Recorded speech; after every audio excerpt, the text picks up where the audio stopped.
Y quisiera centrar esta parte de la entrevista en la filosofía o en su obra, dejando al margen dos aspectos, que es el aspecto de las drogas y el aspecto de los enemigos del comercio, que trataremos en otra parte, y es su obra como filósofo y sociólogo, ¿no? Que son dos grandes preguntas. Usted ha escrito una importante y muy reeditada historia de la filosofía, que en realidad llamó historia de la ciencia. Y es curioso ese compartimento estanco del saber, en el cual la filosofía iba por un lado y la ciencia iba por otro. Y usted, cuando se puso a escribir la historia de la filosofía, es el génesis del análisis científico. Por el título uno no podría sospechar que se trata de filosofía, pero es filosofía. ¿Por qué se ha producido esa división entre las ciencias? Técnicamente empezó, creo que con el humanista Juan Luis Vives, que es un humanista español, que la distinción entre ciencias y letras aplicada al plan de estudios. Pero siempre ha habido, digamos, esta tensión entre los cuantitativistas y los cualitativos, digamos. Siempre la ha habido. Bueno, Aristóteles. Pero mi libro, cuidado, o sea, estás hablando de un libro que fue en las unidades didácticas, o sea, mi libro de texto para la asignatura de filosofía y metodología.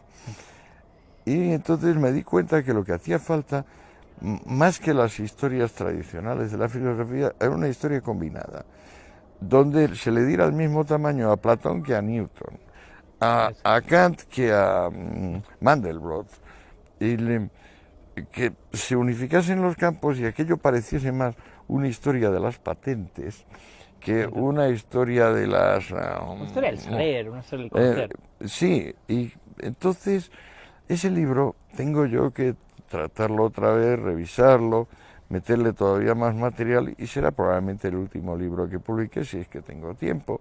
Y lo pienso llamar Historia del Pensamiento, no, Historia de la Filosofía para no filósofos. En la medida en que no le pienso poner una sola nota de pie de página. Ya he puesto tal cantidad de notas de pie de página. Usted es extenso, como decía Julio Iglesias, en mis notas soy extenso, porque los textos son extensos de notas. Y el aparato, el aparato de todos sus libros es bien extenso en bibliografía, en notas, en... Pero lo que el sabio se distingue del ignorante en que es capaz de no solo mantener el eje cronológico, sino contextualizarlo, en el sentido de que en 1930 pues pasa esto en este campo, eso en aquel otro, eso en aquel otro, eso en aquel otro. O sea, combinar los campos. Por ejemplo, el surgimiento de la sociología como conocimiento está muy vinculado con la crisis de fundamentos en matemáticas. Pero eso no está estudiado todavía, espero explicarlo yo. Bueno, el sujeto de la sociología, usted que ha estado en la facultad... Digo, ¿cuál es la crisis de fundamentos en matemáticas? Pues si la matemática es algo más que lógica, si en la matemática hay un elemento intuitivo, esa es la crisis de fundamentos y viene con las geometrías no euclidianas. ¿Que eso estamos hablando de qué época y por qué? Riemann y Lobachevsky, pues esto debe ser los 10, 15, cuando empieza a generalizarse, cuando la obra empieza a hablarse. La sociología, usted le ha dedicado mucho tiempo, ha sido sociólogo, ha escrito Rameras, putas y esposas, la energía del libertino. No, Rameras, putas y esposas no tiene sentido, o sea, rameras y esposas. Ramera y esposa, sí, Ramera y esposas, perdón. Y ha dedicado muchísimo trabajo a la sociología. ¿Cuál es el objeto de la sociología a día de hoy? Es decir, ¿a qué se dedica, qué hacen sus colegas sociólogos?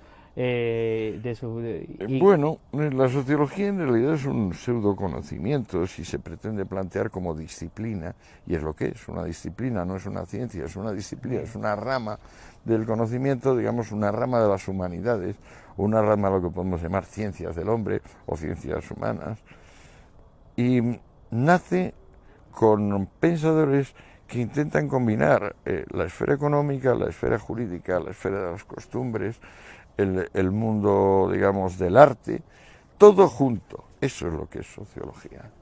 O sea, no separarlo, que es lo que hasta entonces sucedía. ¿Y qué es la sociología? Y nace con Weber, nace con Durkheim, nace con esos hombres que tienen un conocimiento, sobre todo Weber, enciclopédico superior, y el discípulo inmediato de Weber, que es Schumpeter. Es curioso porque centra el nacimiento de la filosofía no es donde se les puede poner, que suele ser en Comte y suele ser... No, suele ser en Marx y en Comte, sí. Sí. Marx es un cero a la izquierda porque ni siquiera define el concepto de clase. No lo tiene esa claro. Es su gran crítica, porque además el concepto de clase es estático, Claro. y la sociedad de la que vivía Marx ya era dinámica. No, Marx es lo que hace un vergonzoso malentendido con el concepto de estamento. O sea, casta. Confunde casta con clase, cuando clase es pura movilidad para arriba y para abajo, y casta, en cambio, es has nacido aquí, aquí morirás. Pero el problema no es ese, el problema es que siglo y medio después sigue existiendo la confusión. Bueno, porque es que los que son marxistas no lo son por conocer la obra de Marx, lo son por una convicción de tipo fanático, como eran los celotes judíos partidarios de Yahvé, pero no porque hubieran tampoco dominado el Pentateuco, porque no eran los mejores conocedores de la Biblia. Dijo Reagan, con cierta ironía, que marxista es el que ha leído a Marx, antimarxista el que la ha entendido. Yo sospecho que los marxistas no han leído a Marx, y esa es gran parte del problema. Hombre, hay que echarle muchas pelotas para leerse a Marx.